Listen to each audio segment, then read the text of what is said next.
more than 70 arson fires. Station 4 and 6, residential structure fire. A crime spree that's draining volunteer firefighters. We all have jobs, we all have families, we all have lives. Lives disrupted by a villain who's rattling nerves in Accomack County. It seems like every evening that's the only thing you can think about, really. The fire starter has terrorized Virginia's eastern shore since November. I can't say a whole lot about it. He's insane. And with no end in sight, this community is losing sleep and their peace of mind. Now, a special edition of WBOC News, the Accomack County Arsons. Good evening, I'm Paul Butler. And I'm Steve Hammond. Welcome. As you are well aware, since November, our crews have spent a lot of time in Accomack County bringing you the latest on the arson fires. And for the next 30 minutes, we want to share with you, among other things, the stories of local Accomack firefighters and the burdens they are enduring putting out these fires. Right now, Virginia State Police say the number of intentionally set fires in Accomack County stands at 74. Now, as you can see from our map there, almost the entire county has been touched by the arsonist. Over the weekend, an unoccupied building burned along Bullbeggar Road in New Church. Now, the most recent fire was on Letompton Road near the intersection of Nelsonia Road. Crews were called in around 1 Tuesday morning. This time, the fire was at an abandoned storage shed. It took fire crews 3 hours to put out the fire and keep it from spreading to nearby woods. It seems almost every day or every week the number of arsons in Accomack continues to climb. Let's take a look now at where it all began back in November in Parksley. It all started November 12th when an abandoned house on Dennis Road in Parksley went up in flames. From that point on, a seemingly endless string of arsons would terrorize Accomack County. By November 21st, a mere 9 days later, the total number of intentionally set fires climbed to 17. At that point, state police began alerting the people of Accomack County that a serial arsonist was behind these crimes. There was no pattern and no days were safe. Thanksgiving night saw the 18th fire in 10 days. By fire number 19 in Melfa, frustration had set in. People live in this community, they don't want to see this happen. People could get hurt, or a fire like this could spread to other things. It's a danger. The month of November ended with 22 arsons, and the fires would continue straight into December. It's a lot of stress on us. We want to catch this person or people who's doing this, and we're just afraid something major is going to happen if they don't stop. Unoccupied buildings were the arsonist's main target, but every so often someone would lose something very valuable. In early December, Oz Cajun Kitchen, a catering trailer, was destroyed with the estimated loss totaling over $100,000. It's kind of tough. This was my retirement job. Night after night, fire after fire, the arsonist continued to elude authorities. By December 21st, the total had reached 36 fires, and Virginia State Police said they had people of interest in the case. But after a Christmas Eve fire, the firebug was not heard from for almost a month. Maybe he's gone away for Christmas and he'll stay wherever he went. That's what I'm hoping. No, I don't think he's moved on. I think he's playing a game. The fires would return and continue on into February. State police would say in early February they believed multiple people were behind these fires, not just one person acting alone. This arsonist has no remorse or feelings for people within the community. The month of February finished with 12 arsons and 2 attempted arsons. In fact, not a weekend went by in the month without at least 2 fires. State police were forced to up the reward from $5,000 to $25,000 in the hope that someone would come forward with information. As the total climbed, we spoke with a nationally renowned arson expert. He had these comforting words for Accomack County. I'm familiar with several of them in the last probably 20, 25 years, and all the ones that I can recall, in every case, the person was eventually caught. Or persons. But the month of March arrived with a bang, with one stretch seeing 10 fires set in just 6 nights, with several buildings burning to the ground. 64 total fires since mid-November. Some had had enough. I got a couple of guns in the house, and I guarantee you, if I see that set in the fire, there's going to be some. I wouldn't kill him. I might try to shoot his legs off. Throughout the second weekend in March, about 140 troopers and sheriff's deputies manned 5 checkpoints in the county, handing out hundreds of flyers and asking for tips and information that could put a stop to these fires. 5 days of increased presence in the county, but that would not deter this arsonist. Fire number 65 saw an abandoned home burned to the ground, and 66 ended up being the biggest fire yet. The Whispering Pines Motel, unused for decades and totaling a few thousand square feet, destroyed in a matter of hours. As the total number of arsons eclipsed 70 fires, the national media began to pay attention to what was happening on the Eastern Shore. Chip Reed from CBS News visited Accomack County just last week. We just got word that about 15 miles north of here, another structure was burned down overnight. To put it simply, nobody knows how high this arson total will get or when whoever is behind these fires will be caught. And that's where we stand. More than 70 fires in 5 months, and people in Accomack County are more than ready for this arsonist to be caught. And for weeks now, Virginia State Police have been setting up periodic checkpoints. They're stopping cars and handing out flyers. But are these checkpoints working? WBOC's Bill Mitch joins us live from Tasley, the scene of the biggest fire so far. Bill? Paul, we're outside of arson fire number 66, the Whispering Pines Motel. It was during the first weekend in March that Virginia State Police saturated the county with extra patrols and 5 different checkpoint locations. But that didn't stop this arsonist from burning his biggest target to date. When the calendar turned to March, it seemed as though the Accomack arsonist stepped his game up. 10 fires in 6 nights. As the total number of arsons reached the mid-60s, Virginia State Police decided it was time to get up close and personal with the citizens of Accomack County. This is an opportunity for the public to have a one-on-one opportunity to talk to us, provide us with any concerns, tips, information, even suspicions they might have. And we know there's folks out there that know what's going on. A new tactic unveiled by state police. Similar to a DUI checkpoint, each and every car is stopped. These informational flyers are handed out, and police are asking for any information about these arsons. Anything to put a stop to this crime spree in Accomack County. For 3 straight nights, these checkpoints held up traffic in the county. State police handed out more than 6,000 flyers with the state police tip line and information about the $25,000 reward.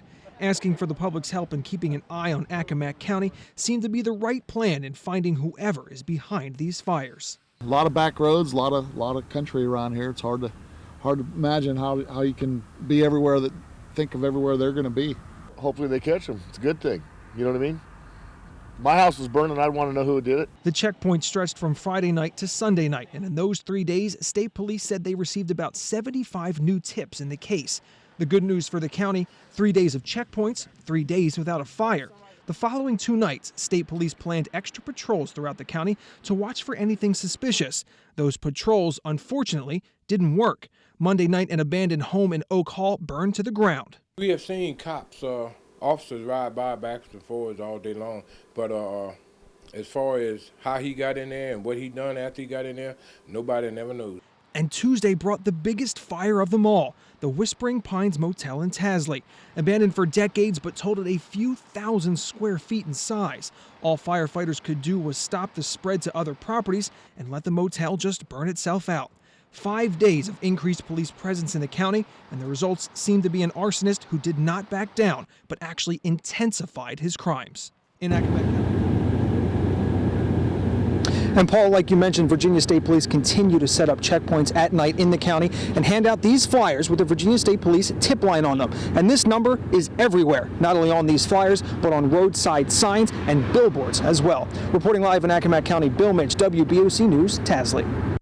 And remember, folks, Virginia State Police really need your help. If you have any information about these arsons, please give police a call. There is still a $25,000 reward for information that leads to an arrest and conviction in connection to these fires in Accomack County. And we will have the arson tip line at the bottom of your screen throughout this broadcast. Now, we are just getting started in our special, the Accomack County Arsons. Still to come, we'll show you the physical toll these fires are having on firefighters in Accomack County and how you can help.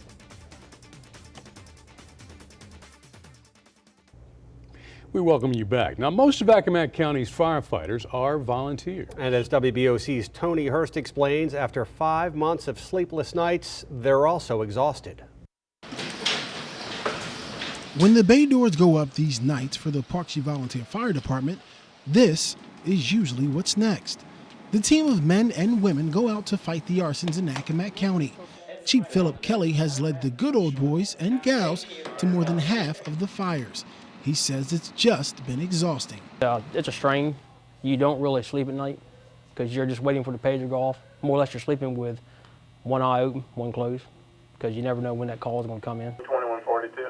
But it never stops them from doing what they do best. It does affect you, but you have to put that to a side. You got to remember you have a job to do here, support the citizens of Accomack County.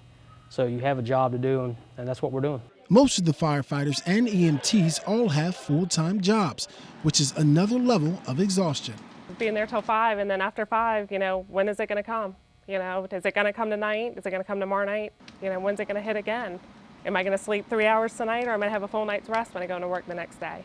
It's been exhausting. I mean, leaving here some mornings actually at 3 a.m., back up at 6. By the time you get home, you're not, go right to sleep. You're still tired. Your body's still going. About 3:30, you finally get to sleep. I'm back up at 6. From the boots to the pants to the jacket, the gloves, and even the helmet. And let's not forget the air tank.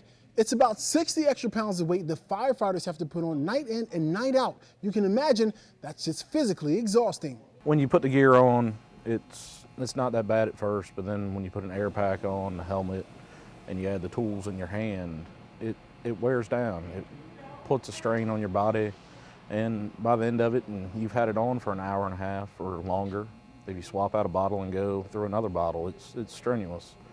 It wears down on you, and it's a relief to take it off, but some nights we don't get to take it off for 3 or 4 hours at a time. But through it all, the fires, the sleepless nights, and the mental and physical exhaustion, the members of Parksview Fire Department and other fire companies on the Eastern Shore of Virginia have each other. It really helps. I mean, you've got this fire company becomes like family. Everybody makes sure everybody's okay. Everybody goes home at night. Nobody's hurt, nobody's injured, things like that. We all care about each other here. Like I said, a big family. It's very strenuous on you, but we're supported by great people and a good community. Just the way Chief Kelly likes it and hopes to keep it. Strain on your shoulders, but the guys and the gals will come out when the pager goes off. We're going to do the job, and it's going to be done professionally, and we'll continue to do the job till this is all over with, hopefully. Now, as you might imagine, fighting all these fires is also costly. WBOC's Aisha Khan has more on the financial strain these fire companies now face. Night after night, the same old story. One fire after another. It's criminal acts that have kept Accomack County's fire companies incredibly busy. And that's a fact Hasley Fire Chief Jeff Bell says is an understatement. I'm just glad that we haven't been involved in an accident with these additional calls, because we're putting ourselves out there on the road more, and I'd hate to be the one to have to call somebody's mom or wife and say, we had a wreck. When it comes to costs required to keep the services running, Fire Chief Jody Bagwell of the Bluxom Fire Company says that's a whole other worry. Any type of equipment that's damaged, the cost of going out and buying rehab and supplies for the firefighters, that's additional cost because of the amount of calls that we're getting. Parsley Fire Chief Philip Kelly says filling up a truck of this size is no small thing. Of course, our fuel cost has risen a great deal. Our trucks, diesel fuel, as we well know, is not cheap, so that's a strain on our fuel bill. Both Bell and Bagwell say it's the same story at their fire stations. Fuel costs are eating them alive. We've probably burned as much fuel since this arson spree started that we would normally burn within a year time frame. But I know that our fuel bill on the month averages between $1,500 to $2,500, and that's up compared to previous months, probably around $1,200 range to $1,500 range. Some of the fire chiefs I spoke with say fuel costs are not the only thing they're worried about burning through. They're also concerned about the impact of the workload the arsons have on their volunteers. But we're still doing the regular calls. We had auto accidents yesterday, we had regular house fires, kitchen fires, things of that nature. The other 71 fires has added a little bit of more of a drain on us as far as personnel. The chiefs say they are not complaining by any means. They're just trying to get by. They say many people have been stepping up and donating essential items that helps cut down on their financial burden. Things like food, Gatorade, and water are lifesavers for these guys. Like I said, it's overwhelming the support that we're getting from churches, civic organizations, and just people off the street that are coming to the firehouse and saying, look, I've got $5 or $6, here's a case of water. It's overwhelming. The chiefs say they aren't sure what their finances will look like in the long run, but in the end, they assure the community they will continue to serve and keep them safe as best as possible, as long as exhaustion or financial strain doesn't get them first. Reporting in Accomack County, Aisha Khan for WBOC News. And if you would like to help the volunteer firefighters in Accomack County, Shore Bank has now set up an account to accept monetary donations. The bank has also deposited $1,000 into the account.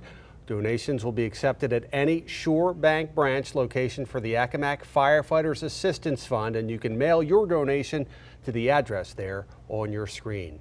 We still have more to cover on our special on the Accomack County arsons. As we've told you, the firefighters who respond to the arson fires in Accomack are volunteers, but there's still a lot of hard work that goes into becoming a firefighter.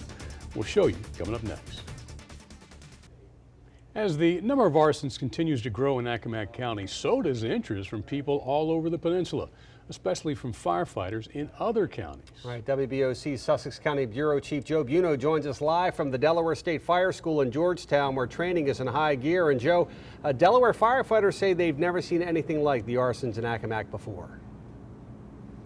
Steve, I'm standing here at the Delaware State Fire School in Georgetown, where a training exercise is taking place right behind us. Let's take a closer look. If we take a look here, you can see about 20 or so firefighters from across Sussex County are trying to put out this blaze right now inside this training facility. Now, a really important note here, these are not new recruits. These are volunteer firefighters from across Sussex County who are here tonight to refine their skills. Now, I got the chance to speak with a lot of these firefighters over the last couple of days regarding what's going on in Accomack County. And one of the things that they tell me is that training is very, very important, but nothing can prepare a firefighter for the mental grind of 74 arsons.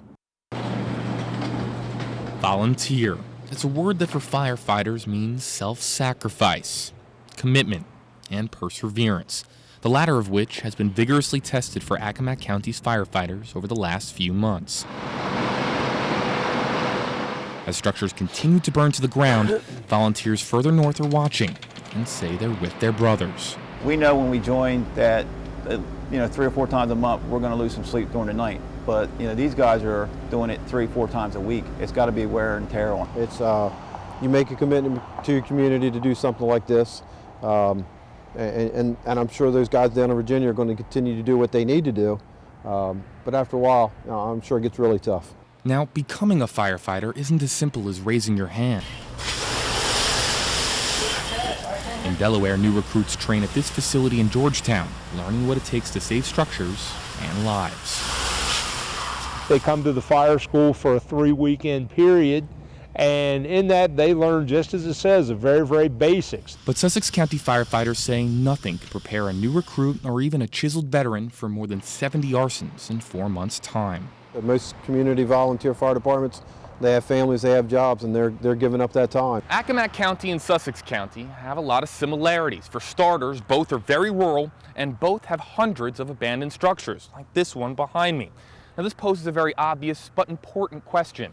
Is Sussex County vulnerable to a mass string of arsons? If people want to do things, they can do them anywhere, you know what I mean? So it's, I guess it's possible here in Sussex. The hope is that day never comes. Until then, the thoughts and prayers of Sussex County's bravest are with their brethren in Accomack as they continue to persevere. Just the firefighters in Accomack, keep chins up, brothers.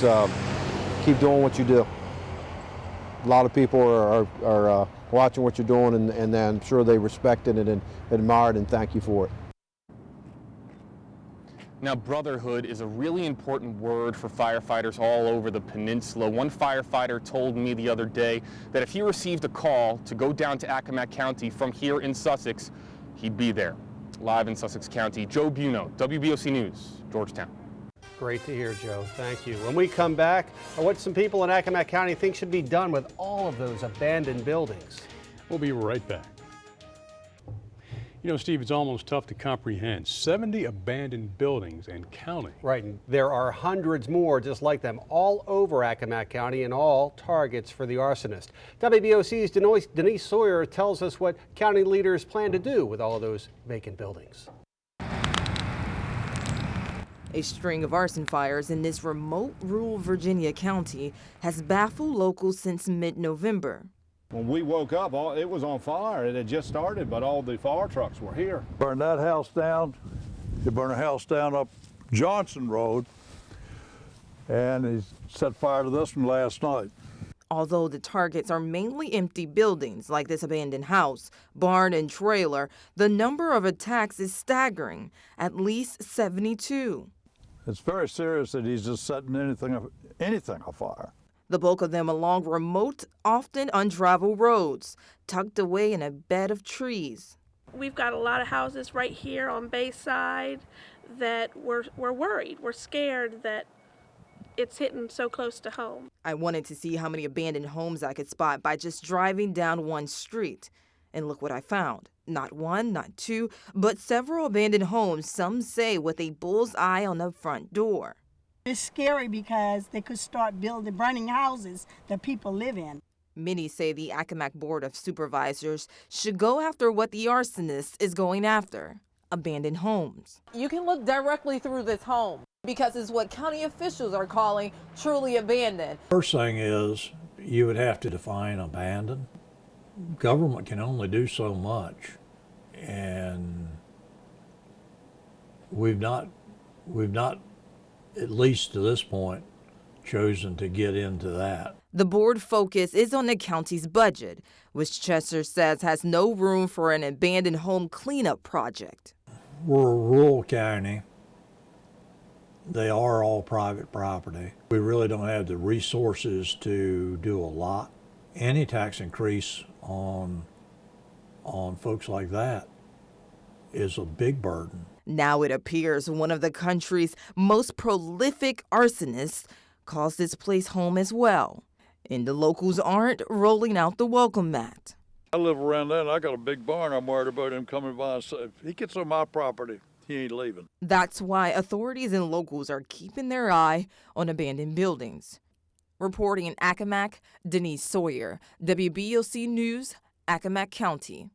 Also, County Supervisor Chester says the board has not proposed any measures at the moment to address the abandoned home issue. For now, they just want to catch the arsonist and make the fires stop.